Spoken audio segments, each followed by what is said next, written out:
నమో బుద్ధాయ. జై భీమ్, జై భారత్, జై సంవిధాన్. ముందుగా తథాగత భగవాన్ బుద్ధునికి, పరమ పూజ్యులు బోధిసత్వ డాక్టర్ బాబాసాహెబ్ అంబేద్కర్కు ప్రణామాలు తెలియజేస్తున్నాను. ఈ బహుజన యుద్ధబేరు యూట్యూబ్ ఛానల్కు స్వాగతం పలుకుతున్నాను. ఈ ఛానల్ను సబ్స్క్రైబ్ చేయండి, ఈ ఛానల్ను ప్రమోట్ చేయండి. మన సమాజంలో ముఖ్యంగా అనేక మంది సామాజిక పోరాటాలు చేస్తున్నామని చెప్తూ ఉంటాం. అవి న్యాయబద్ధంగా, నియమబద్ధంగా, చట్టబద్ధంగా ఉన్నాయా లేదా అన్నది తెలుసుకోవాలి. మన సమాజంలో ఎప్పుడు చూసినా ఉద్యోగాల భర్తీలో ట్రాన్స్పరెంట్గా, పారదర్శకత్వంతో ఎప్పుడైనా ఎక్కడైనా ఒక పరీక్షలు నిర్వహిస్తున్నారా? అలాంటి వ్యవస్థ మన దగ్గర ఉందా? అసలుకి ఇన్ని పరీక్షలు సివిల్ సర్వీసెస్ లెవెల్లో కూడా పేపర్లు అవుట్ అవుతున్నాయి అంటే, పేపర్లు లీకేజ్ అవుతున్నాయి అంటే ఎంత భయంకరమైన పరిస్థితి మన సమాజంలో ఏర్పడింది. ఎవడు పాలకుడు అవుతాడో, ఏ కులాలు పాలక కులాలుగా ఎదుగుతాయో వారే ఉద్యోగాలు సాధిస్తున్నారు. వారు ద్వారా అధికారులు వారికి తెలిసిన వారికి ఉద్యోగాలు వచ్చేటట్లు సహకరిస్తున్నారు. ఇదేం కొత్త విషయం కాదు. భారతదేశంలో స్వాతంత్రం సాధించినప్పటి నుండి ఇప్పుడు వరకు కూడా ప్రతి ప్రభుత్వంలో ఈ స్కామ్స్ పెద్ద ఎత్తున జరుగుతున్నాయి. మధ్యప్రదేశ్లో వ్యాపం అనే ఒక స్కామ్ జరిగింది. వేల సంఖ్యలో స్కామ్స్ జరుగుతున్నాయి. ఇప్పుడు ఆంధ్రప్రదేశ్లో ప్రతిపక్ష పార్టీ డిఎస్సి స్కామ్ అంటుంటే అధికార పార్టీ గ్రూప్ 1 అంటుంది. గ్రూప్ 1 స్కామ్ గురించి మాట్లాడుతుంది. లేకపోతే తెలంగాణలో టీఆర్ఎస్ ఉన్నప్పుడు గ్రూప్ 1 స్కామ్ జరిగింది. ఎంత ఘోరంగా జరుగుతున్నాయో పరీక్షల నిర్వహణ. వాటి ద్వారా ఎవరికి నష్టం కలుగుతుందంటే, ఈ దేశంలో మెజార్టీ ప్రజలైన బహుజనులు, బీసీ, ఎస్సీ, ఎస్టీలకు తీవ్రమైన అన్యాయం జరుగుతుంది. వాటిని ఎందుకు ఈ అన్యాయాన్ని అడ్డుకోలేని పరిస్థితి ఏర్పడుతుంది? కనీసం నామమాత్రపు ప్రాతినిధ్యం కూడా బీసీ, ఎస్సీ, ఎస్టీ మైనార్టీలకు లభించడం లేదంటే పాలన వీళ్ళ చేతుల్లో లేదు. పాలిత కులాలుగా ఉన్నాయి. పాలక కులాలు, మైనార్టీలైన పాలక కులాలు రాజ్యాధికారం సాధించి వారికి కావలసిన ఉద్యోగాలన్నిటిని కూడా కబళించి వేస్తున్నారు. మనం అన్యాయం జరుగుతుందని ఘోషిస్తున్నాం, కానీ కొంతమంది అయితే కనీసం మాట్లాడడం లేదు. సరే, ఎవరికి వాళ్ళు దోచుకోండి అని వదిలేస్తున్నారు. మాకెందుకులే, అంతా దేవుడే చూసుకుంటాడనే బ్యాచ్ కూడా ఉంది. కానీ ఇంత అన్యాయాలు జరుగుతుంటే ఎందుకు మౌనంగా ఉండటం? ఈ అంశం పైన ఉద్యోగాల భర్తీలో ఏమున్నది గర్వకారణం? ప్రభుత్వాలు మారుతున్నాయి, కానీ బీసీ, ఎస్సీ, ఎస్టీ, మైనార్టీల తలరాతలు మారడం లేదు. ఏమున్నది గర్వకారణం? నరజాతి చరిత్ర సమస్తం పరపీడన పరాయణత్వం. నేడు ఆంధ్రప్రదేశ్, తెలంగాణ రాష్ట్రాల్లో లక్షలాది నిరుద్యోగ యువత పరిస్థితిని చూసినప్పుడు మరింత అర్థవంతంగా కనిపిస్తున్నాయి. స్వాతంత్రం వచ్చి దాదాపు 8 దశాబ్దాలు గడిచిపోతున్నాయి. రాజ్యాంగం అమల్లోకి వచ్చి 75 సంవత్సరాలు పూర్తయ్యాయి. ఎస్సీ, ఎస్టీ, బీసీ, మైనార్టీ వర్గాలకు విద్య, ఉద్యోగాలు, రాజకీయ ప్రాతినిధ్యం కల్పించడానికి అనేక చర్యలు, చట్టాలు, రిజర్వేషన్లు, సంక్షేమ పథకాలు వచ్చాయి. కానీ నేడు ఒక సాధారణ పేద కుటుంబానికి చెందిన నిరుద్యోగ యువత ఉద్యోగం కోసం పడుతున్న బాధను చూస్తే నిజంగా మనం సామాజిక న్యాయ రాజ్యంలో ఉన్నామా అనే ప్రశ్న తలెత్తుతుంది. ఈ దేశంలో బీసీ, ఎస్సీ, ఎస్టీ, మైనార్టీ యువతకు విద్యే విముక్తి మార్గమని మహాత్మా జ్యోతిరావు పూలే నుండి బాబాసాహెబ్ వరకు చెప్పారు.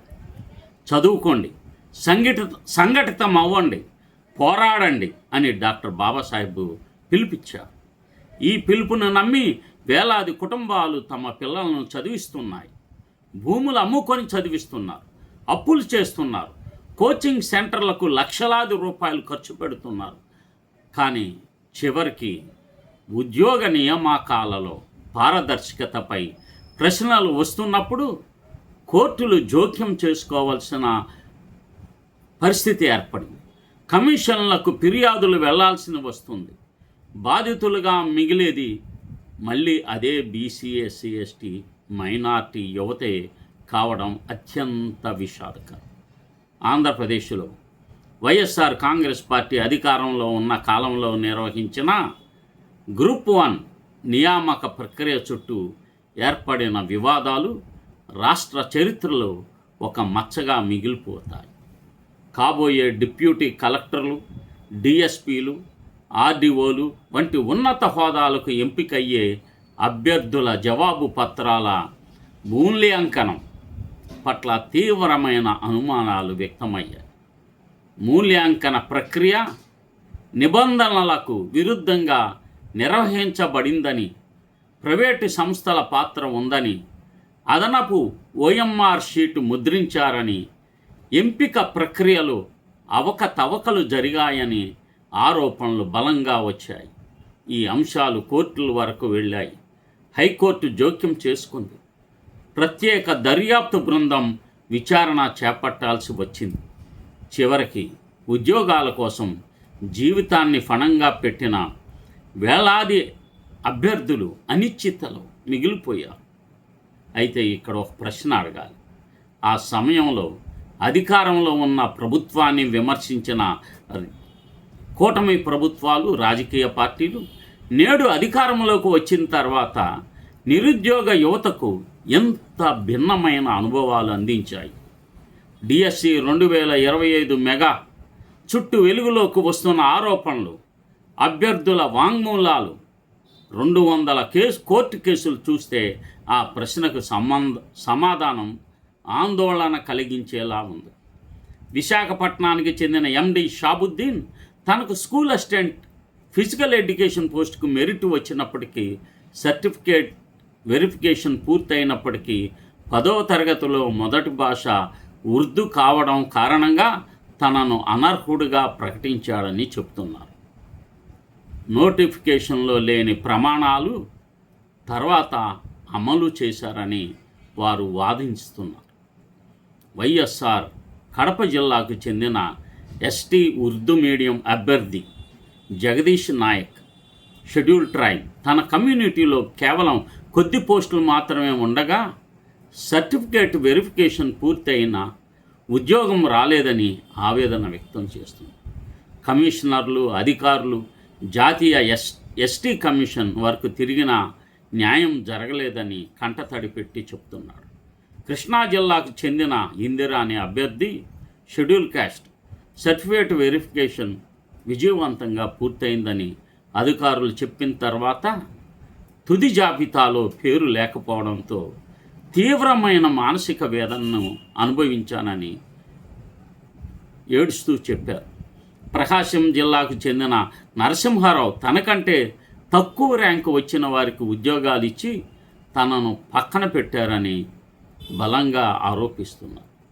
పోలవరం ప్రాంతానికి చెందిన జాతీయ స్థాయి గోల్డ్ మెడలిస్టు దుర్గయ్య స్పోర్ట్స్ కోటాలో తనకంటే తక్కువ అర్హతలు ఉన్న వారికి అవకాశం కల్పించారని వాపోతున్నారు. గుంటూరు చెందిన నాగలక్ష్మి, కాకినాడకి చెందిన బాబు, పశ్చిమ గోదావరికి చెందిన సతీష్, అనంతపురంకి చెందిన అంజనప్ప కుటుంబ సభ్యులు, తూర్పుగోదావరికి చెందిన వీరవేణు వంటి అనేక మంది అభ్యర్థులు బహిరంగంగా ముందుకు వచ్చి తమ గోడును వినిపిస్తున్నారు. ఈ అభ్యర్థులందరి వాంగ్మూలాలలో ఒక సామాన్యమైన అంశం కనిపిస్తుంది. వారు ఉద్యోగం అడగడం లేదు. తమకు అర్హత ఉన్న ఉద్యోగం ఎందుకు రాలేదో చెప్పమని అడుగుతున్నారు. సర్టిఫికేట్ వెరిఫికేషన్కు ఎందుకు పిలిచారో చెప్పమని అడుగుతున్నారు. మెరిట్ జాబితాలో పేరు ఉంటే తుది జాబితాలో ఎందుకు లేదో నిగ్గదీసి చెప్పమని అడుగుతున్నారు. కోర్టు ఆదేశాలను ఎందుకు అమలు చేయడం లేదని ప్రశ్నిస్తున్నారు. ఇది కేవలం డిఎస్సియా లేదా గ్రూప్ 1 సమస్య కాదు. ఇది వ్యవస్థపై ప్రజల విశ్వాసానికి సంబంధించిన ప్రశ్న. తెలంగాణలో టీఎస్పీఎస్పీ పేపర్ లీకేజ్ వివాదం జరిగినప్పుడు కూడా బాధితులుగా నిలిచింది పేద కుటుంబాల యువతే. ఆంధ్రప్రదేశ్లో గ్రూప్ 1 వివాదంలోనూ అదే జరిగింది. డిఎస్సి వివాదంలోనూ అదే జరుగుతుంది. ఎప్పుడు పెద్ద ఎత్తున ప్రభుత్వాలు టీచర్ పోస్టులు భర్తీలో వేల సంఖ్యలో ఉద్యోగాలు అమ్ముకుంటున్నారు. పార్టీలు మారుతున్నాయి, కానీ బాధితుల సామాజిక నేపథ్యం మాత్రం మారడం లేదు. బీసీ, ఎస్సీ, ఎస్టీ, మైనార్టీ యువతే ఎక్కువగా నష్టపోతున్నారు. ఇక్కడే పూలే అంబేద్కర్ చూపిన మార్గం. రాజ్యాధికారం సాధించాలి. పూలే విద్యను విముక్తి సాధనంగా చూశారు. బాబాసాహెబ్ రాజకీయ అధికారాన్ని సామాజిక మార్పు సాధనంగా చూశారు. ఆయన చెప్పిన రాజకీయ అధికారం అన్ని తలుపులు తెరిచే మాస్టర్ కీ అనే మాట నేడు మరింత అర్థవంతంగా కనిపిస్తుంది. ఎందుకంటే నిర్ణయాలు తీసుకునే స్థానాలలో ఎవరు ఉన్నారు? నియామక వ్యవస్థలను ఎవరు నియంత్రిస్తున్నారు? ఉద్యోగ విధానాలను ఎవరు రూపొందిస్తున్నారు అనే ప్రశ్నలకు సమాధానం వెతికితేనే అసలు సమస్య అర్థమవుతుంది. ప్రతి ఎన్నికల ముందు ఉద్యోగాల హామీలు వస్తాయి. లక్షల ఉద్యోగాలు భర్తీ చేస్తామని చెప్తారు. ప్రతి సంవత్సరం 2 కోట్ల ఉద్యోగాలు భర్తీ చేస్తామని మోదీ గారు చెప్పారు.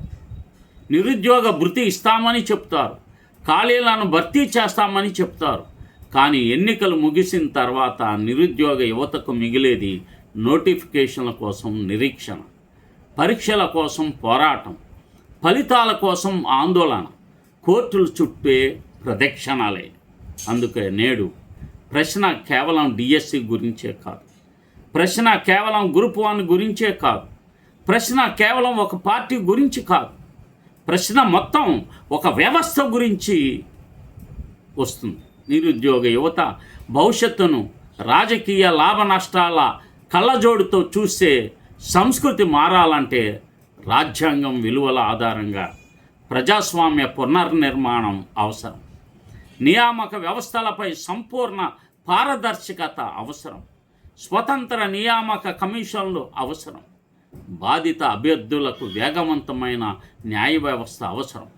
అన్నిటికంటే ముఖ్యంగా బీసీ, ఎస్సీ, ఎస్టీ, మైనార్టీ సమాజాలు తమ పిల్లల భవిష్యత్తు గురించి తాము నిర్ణయించే రాజకీయ చైతన్యాన్ని పెంపొందించుకోవాలి. పూలే చూపిన విద్యా మార్గం, బాబాసాహెబ్ చూపిన రాజ్యాంగ మార్గం, సామాజిక న్యాయం ఆధారంగా స్వయం ప్రతిపత్తి కలిగిన ప్రజాస్వామ్య రాజకీయ దిశలోనే నిజమైన పరిష్కారం ఉంది. లేకపోతే జెండాలు మారుతాయి, నాయకులు మారుతారు, ప్రభుత్వాలు మారుతాయి, కానీ నిరుద్యోగుల కన్నీళ్లు మాత్రం మారవు. ఎందుకు మనం మెజార్టీగా ఉండి కూడా మన ఓటు మనం వేసుకొని ఈ ఉద్యోగాల భర్తీని ఎందుకు చేపట్టలేకపోతున్నాం?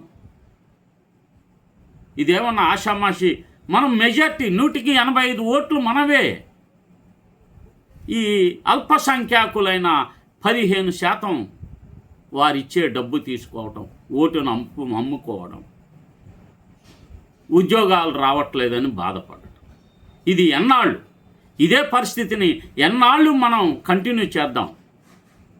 ఈ రాజకీయం మార్చాలంటే యువత నడుం బిగించాలి, ఒక ఉద్యమం నిర్మించాలి.